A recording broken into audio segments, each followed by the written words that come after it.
The causes of death for the family of 5 and pilot killed in the tragic Hudson River helicopter crash have yet to be determined, as a relative of one of the dead has arrived in the U.S. to possibly identify the bodies, authorities said Saturday. Jersey City Mayor Steven Fulop said the brother of Mercè Camprubi Montal, who was killed in the accident Thursday alongside her husband and their 3 young children, had flown in from Spain Friday. There is still quite a bit of a process to go through now, Fulop told the Post Saturday while awaiting an afternoon press conference from the National Transportation Safety Board. The family member may have to ID the bodies, and they still have to arrange transport back to Spain. The Spanish consulate is involved, and Siemens has people working on this. The bodies are being kept at the Hudson County Medical Examiner's office in the meantime. They still have to figure out the cause of death.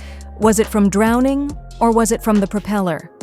Right now, we're all waiting to hear what the NTSB has to say, said Fulop Camprubi Montal, her husband, Agustin Escobar, and their 3 young kids, Augustine, 10, Mercedes, 8, and Victor, 4, and their pilot, former Navy veteran Sean Johnson, 36, were about 25 minutes into their sightseeing tour in the Bell 206L chopper when it suddenly broke apart over the Hudson River and crashed into the frigid waters near Jersey City. An aviation expert said it's likely Johnson knew something was seriously wrong as the chopper broke apart mid-air. I think the pilot would have been aware something was wrong, but the passengers may not have, aviation lawyer Jim Brauchel told the Post. Obviously, pilots who fly all the time are going to know something is wrong, but passengers may not appreciate the danger they are in right away. Once the thing starts spinning, then people know it's something catastrophic. Passengers eventually figure it out. Brauchel said the doomed passengers and pilot might have died either from blunt force trauma or drowning. You hope the people inside got knocked out because if they were conscious, that would have been horrible. Once it inverted, they may have hit their heads on the inside of the helicopter, he said.